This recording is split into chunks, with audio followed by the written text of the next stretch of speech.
بسم الله الرحمن الرحيم. الحمد لله، الصلاة والسلام على رسول الله محمد وآله وصحبه ومن اهتدى بهداه.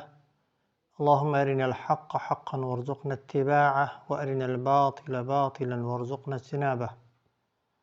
خوشکان بران قوتابیانی عزیز، سلام و رحمتی خوای پەروەردیگارتان لێبێت. هەر لە درێژەی وانەکانی پێشوودا دەچینە خزمەت وانەی هەژدەهەم کە تێیدا باسی کۆکردنەوەی قورئان دەکەین لە سەردەمی ئیمامی عوسماندا خوا لێ ڕازی بێت. گوتمان لە سەردەمی پێغەمبەری خوادا صلی الله علیه وسلم پێغەمبەری خوا وەفاتی نەکرد تا دەیان لە سەحابەکان لە خزمەتیدا قورئانیان لەبەر کرد و پاشان هەموو قورئانیش بە نووسراوەیی لای کۆمەڵێک لە سەحابە کە پێیان دەوترا نووسەرانی وەحی پارێزراو بوومایەوە. لە سەردەمی ئیمامی ئەبوبەکردا گوتمان بە شێوەیەکی زۆر ورد ئەو نووسراوانەی کە هەبوون هەمووی کۆکرانەوە لە نێوان دوو پەڕەدا لای ئیمامی ئەبوبەکر پارێزران و دواتر لای ئیمامی عومەر. لە سەردەمی خلافەتی ئیمامی عوسماندا خوا لێی ڕازی بێت هەمومان دەزانین کە دەسەڵاتی موسڵمانان و دین گەیشتە زۆرێک لەو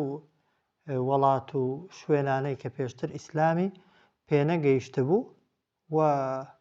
سەحابەکانی پێغەمبەریش خوا لێیان ڕازی بێت بە مەبەستی گەیاندنی شەریعەت و دینی خوای پەروەردیگار بەو شوێنانەدا بڵاو دەبوونەوە، دەچوونە ئەو شوێنانەی کە تازە خەڵک تێیدا موسڵمان دەبوو. بەڵام هەر کامێک لە سەحابان کە دەچووە جێگایەک خەڵکی فێری قورئان و دین دەکرد، دیارە بەو شێوازە قورئانەکەی فێر دەکردن کە لەهجەی خۆی بوو لە عارەبیدا و لە پێغەمبەر وەریگرتە بوو صلی الله علیه وسلم کە دوایە دەچینە سەر ئەو بابەتەی کە قورئان طبعاً بە لۆغەتی قوڕەیش هاتۆتە خوارێ، بەڵام زۆرێک لەوانەی کە موسڵمان بوون لای پێغەمبەری خوا صلی الله علیه وسلم قوڕەیشی نەبوون، لە لۆغەتی قوڕەیش تێدەگەیشتن بەڵام هێندێک دەربڕینیان وەکو قوڕەیشیەکان نەبوو، بۆیە بە لۆغەتی خۆیان بە لەهجەی خۆیان قورئانیان لەکن پێغەمبەری خوادا صلی الله علیه وسلم دەردەبڕی، پێغەمبەریش صلی الله علیه وسلم تەصدیقی دەکردن. جا کە موسڵمانان بڵاو بوونەوە بە جیهاندا و ئەو سەحابانە ڕۆیشتنە وڵاتان بۆ ئەوەی ئیسلام بگەێنن، هەر یەکەیان بە شێوازی خۆی کە لە پێغەمبەرەوە وەریگرتە بوو صلی الله علیه وسلم قورئانی فێری خەڵکی دەکرد. بە نمونە ئوبەیەی کوڕی کەعب کە لە شام بوو، طبعاً خەڵک بە قیرائەتی وی دەیان خوێندەوە، خەڵکی کوفەی بە قیرائەتی عەبدوڵای کوڕی مەسعود قورئانیان دەخوێندەوە، خەڵکی بەسڕە و زۆرێک لە وڵاتەکان بە قیرائەتی ئەبوو موسای ئەشعەری قورئانیان دەخوێندەوە. بەڵام لەو کاتەدا موسڵمانان تێنەدەگەیشتن بۆچی لە بینی قیرائەتەکاندا خلاف و جیاوازی هەیە، چونکە بەڵێ لە سەردەمی پێغەمبەردا صلی الله علیه وسلم قیرائەتەکان هەمویان ڕێگە پێدراو بوون، بەڵام بۆ خەڵکێک کە تازە دەهاتە ناو ئیسلام و بە خزمەتی پێغەمبەری خوا نەگەیشتە بوو صلی الله علیه وسلم، لایەن بابەتێکی تازە بوو، بۆیە خلافەکە بە جۆرێک بوو کە هەر سەحابەی طبعاً قیرائە و خوێندنەوەی خۆی بەلاوە دروست بوو و ئەو کەسەی کە شێوازێک لە قیرائەت و قورئان خوێندنەوەی وەردەگرت تەنها ئەوی بەڕاست دەزانی، ئەگەر گوێی لە شێوازە قیرائەتێکی دیکە بایە پێی وابوو هەڵەیە، پێی وابووە ڕاست نییە و دروست نییە و ئەو شێوازە نییە کە لە پێغەمبەرەوە صلی الله علیه وسلم وەرگیراوە. ئیمامی عوسمان هەستی بەو خلاف و ناکۆچیە کرد، ئەوە یەک، و دواترش کە فەتحی ئەرمینیا و ئازربایجانیان کرد، لەوێ حوزەیفەی یەمانی قیادەی سوپای موسڵمانان بوو. لە جەنگی ئەرمینیا و ئازەربایجاندا موسڵمانانی مەدینەی لێبوون، شامی لێبوون و هەروەها خەڵکی عێراقیشی لێبوو، کوفە و بەسڕە و ئەوانەشی لێبوون. لەناو سوپا و جەیشی موسڵماناندا هەر یەکەیان بەو لەهجەیە کە قورئانی وەرگرت بوو قورئانی دەخوێندەوە، بۆیە حوزەیفەی یەمانە هەستی بە مەترسی کرد، چونکە خلافەکە بە جۆرێک بوو یەکتریان قبوڵ نەبوو و هەر یەکەی پێی وابوو ئەوەی ئەویان ڕاستە و ئەویان دروستە، بۆیە حوزەیفەی یەمانە ترسێکی لێنیشت و و بیری کردەوە کە ئەگەر گەڕایەوە مەدینەی یەکەم کارێک دەیکا ئەوەیە بچێ پێشنیارکە بۆ ئیمامی عوسمان بۆی پێش بەو خلافە بگرێ. دیارە هیچ کات دروست نییە لە وەکو گوتمان قیراعات و خوێندنەوەکان هەمویان ڕێگە پێدراو بوون، بەڵام هیچ کات دروست نییە لە پێناوی خلافێکی بچووکدا بینی ناکۆچی لە بینی مسلمانان دروستکەی، مسلمانان پەرتکەی، مسلمانان هەریەکە ڕویان لە شوێنێک بێت، هەریەکان زۆرە قسەیەکە. بۆیە عوسەیفەی یەمانە دەفەرمون کە هاتەوە مەدینەی پێش ئەوەی بچێتە و ماڵی خۆی چوویە ماڵی عوسمانی کوڕی عەفان تی ئەی ئەمیری ئیمانداران ئەدرک هذه الأمة فریای ئەو ئومەتەیکەوە خەریکە ئومەتی محەممەد صلی الله عليه وسلم وەکو جوولەکە و نەسرانیەکان لەیان لێدێ، چۆن جوولەکە و نەسرانیەکان لە خوێندنەوەی کتێبەکەی خۆیاندا هەریەکەیان بە ئارەزووی خۆی و بەویستی خۆی دەیخوێندەوە، سەحابەکانی پێغەمبەریش ئومەتی پێغەمبەری صلی الله عليه وسلم خەریکە لە خوێندنەوەی قورئاندا وەکو ئەوانیان لێبێ. دیارە قیراعاتەکان هیچیان نادروست نەبوون. بۆ معلوماتان هەموو قیراعاتەکان دروست بوون، بەڵام سلبیاتەکە مەترسیەکە لە ناکۆچیەکەیدا بوو، لەوەدا بوو کە خەڵک فەهمی ئەو خلافەی نەدەکرد، لەو جیاوازیە تێنە دەگەیشتن. بۆیە ئیمامی عوسمان کەوتە دڵیەوە کە پێش بەو خلافە بگرێ. گەورە سەحابەکانی پێغەمبەری خوای صلی الله عليه وسلم و کاتیب وحیەکانی هەمووی کۆ کردەوە، دوای پرس و مەشورەت ڕێککەوتن لەسەر ئەوەی کە لیژنەیەک پێک بێنن لە 4 کەس، لیژنەی نووسینەوەی قورئانی پیرۆز لە سەردەمی ئیمامی عوسماندا 4 کەس بوون کە یەکەمیان زەیدی کوڕی ثابت کە گوتمان هەر لە سەردەمی ئەبوبەکری سیدیقیشدا هەر ئەو بەرپرسی کۆکردنەوەی نووسراوەکان بوو. زەیدی کوڕی ثابت کە خەڵکی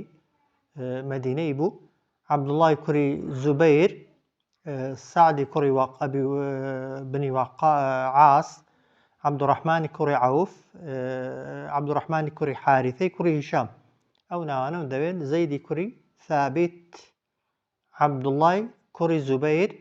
سعدی بنی عاص، عەبدوڕەحمانی کوڕی حارثە. ئەو 4 سەحابانەی کردن بە لیژنە کە بێنن ئەو قیراعەتانە، ئەو شێوازە جیاوازیانەی کە لە خوێندنەوەی قورئان و لە نووسینەوەی قورئاندا سەریان هەڵداوە هەر هەمووی بکەن بە یەک شێوازی نووسینەوە و یەک شێوازی خوێندنەوە، کە ئەوە زۆر زۆر جێگای سەرنجە وەحدەت و یەکڕیزی مسلمانان لە زۆر کار لە پێشترە. ئیمامی عوسمان هات کارێکی کرد کە پێغەمبەر نەیکرد بوو صلی الله عليه وسلم، هاوشێوەکانی وی نەیان کردبوو پێشتر ئەبوبەکر و عومەر، بەڵام خەریکە خلاف لە بینی مسلمانان دروست دەبێت، خەریکە کتێبی خوا مەترسی لەسەر دروست دەبێت. ئیمامی عوسمان هات بە مەشورەتی گەورە سەحابەکان و بە ئیجماعی ئومەتی ئیسلامی ئەو کات لیژنەیەکیان تەشکیل کرد لە 4 کەس کە ئەو 4 کەسە تەوان دانیشتن و فەرمانشی بە حەفسەی کچی ئیمامی عومەر کرد کە خێزانی پێغەمبەر بوو صلی الله عليه وسلم، کە مصحەفەکەی پێشووتر کە لە سەردەمی ئیمامی ئەبوبەکر و ئیمامی عومەردا نووسرا بوویەوە و ئیمامی ئەبوبەکردا نووسرا بوویەوە و ئیمامی عومەر پاراست بووی و تەسلیم بە حەفسەی کردبوو، بە حەفسەی گوت ئەو مصحەفە تەسلیم بەو لیژنەیەکە، بە ئەو لیژنەیە ئەو مصحەفەیان لەبەردەستدا بێت. بەڵام لیژنەکە پێش ئەوەی دەست بکەن بە نووسینەوەی قورئان کۆمەڵێک بنەمایان دانان بۆ نووسینەوەی قورئان. یەکەمیان پشتیان بەست بە شێوەیەکی سەرەکی بەو مصحەفەی کە لە سەردەمی ئیمامی عومەری لە سەردەمی ئیمامی ئەبوبەکری سیدیقدا بە پێشنیانی ئیمامی عومەر نووسرا بوویەوە و تەوان هەر زەیدی کوڕی ثابت سەرپەرشتی کردبوو کە گوتمان زەید هەم قورئانی لەبەر بوو، هەم کەسێکی زیرەک و وریا بوو، هەمیش لە لۆغەتەکان لە هەمووی حاڵی دەبوو. بنەمای دووهەمیان ئەوە بوو کە لیژنەکە تەوان 4 کەس بوون، 3یان قوڕەیشی بوون و قورئانیش بە زمانی قوڕەیشیەکان هاتوۆتە خوارە، چونکە پێغەمبەری خوا صلی الله عليه وسلم قوڕەیشی بوو و لەهجەی قوڕەیشیەکان لە هەمویان فەسیحتر بوو. هەموو عەرەبەکان لە لەهجەی قوڕەیش تێدەگەیشتن، بەڵام لە لەهجەکانی دیکە خەڵکە بوو تێی نەدەگەیشت، چونکە زمانی کتابەت و نووسین لە ناو عەرەبیدا لۆغەی قوڕەیش بوو ئەو کات. بۆیە بنەمای دووهەمیان ئەوە بوو لغەتی قوڕەیش بکەنە بنەمای ئەساسی بنەمای دووهەم لە نووسینەوەی قورئاندا قورئان بە لغەتی قوڕەیش بنووسرێتەوە ئەو مصحفەی کە ئێستا لە بەردەستی ئێمەدایە بەو لغەتی قوڕەیشەی نووسراوەتەوە کە قراءەتی حافظ عن عاصمە.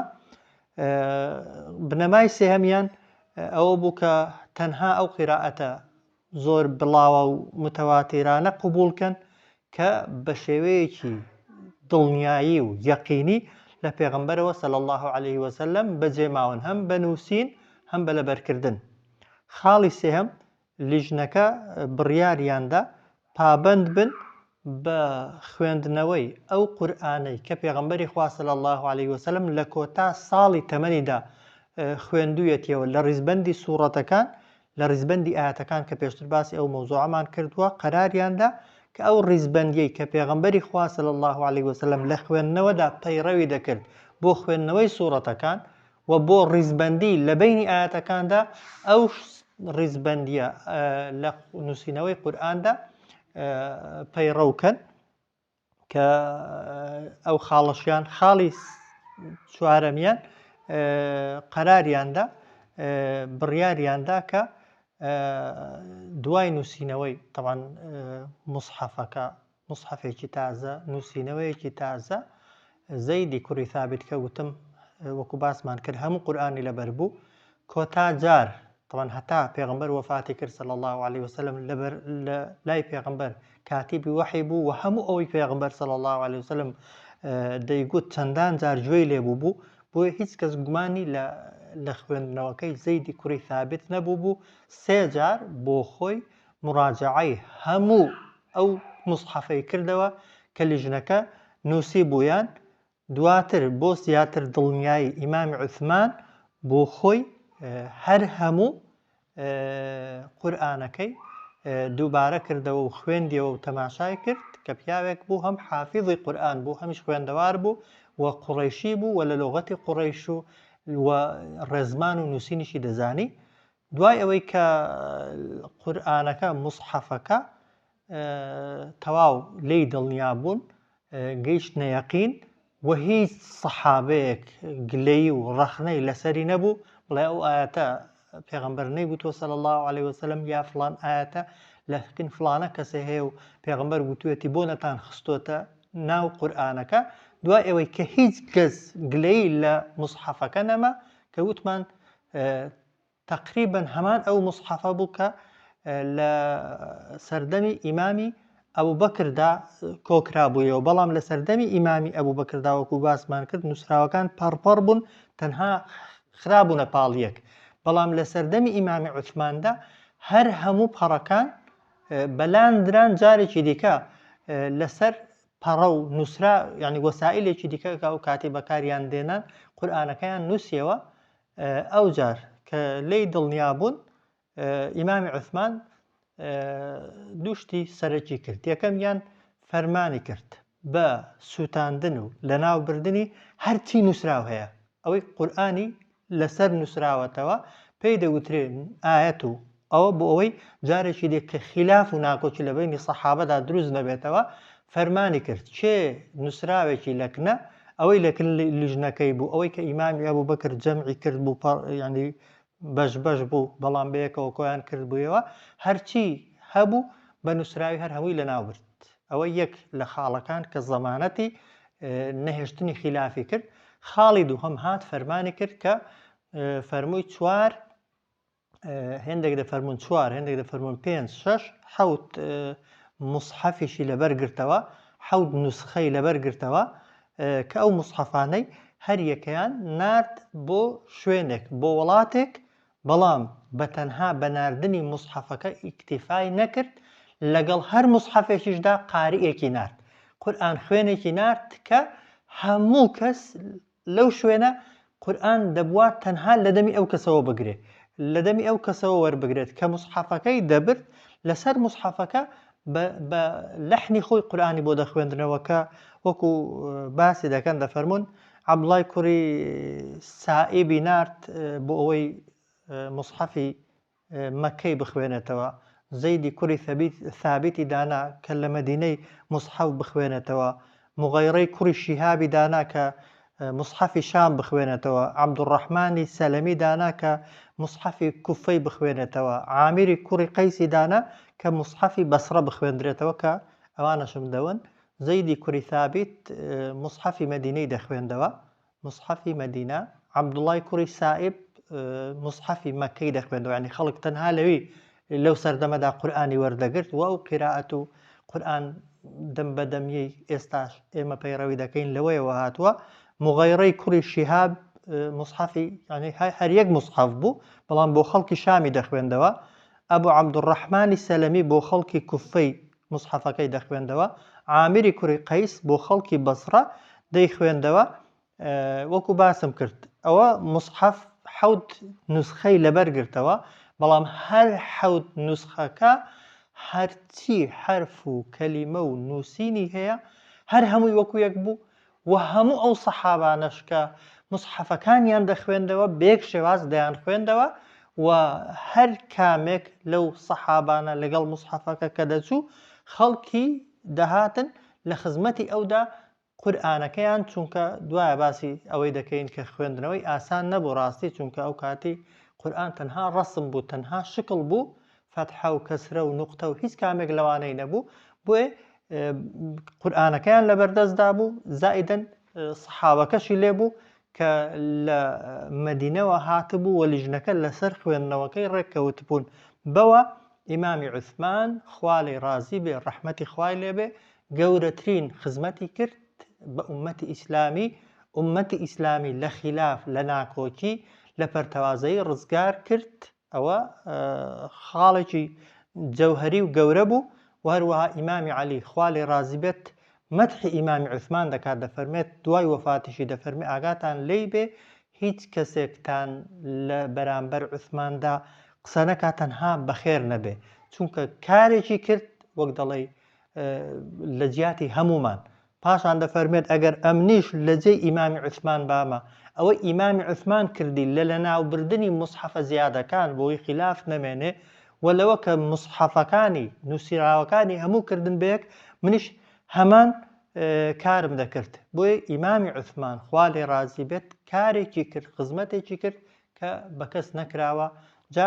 ئاگامان لێی بێت طبعاً جەمع و کۆکردنەوە وەکو باسمان کرد ئەو قۆناغانەی بڕیون لە سەردەمی پێغەمبەری خوادا صلی الله علیه وسلم جەمعکردن،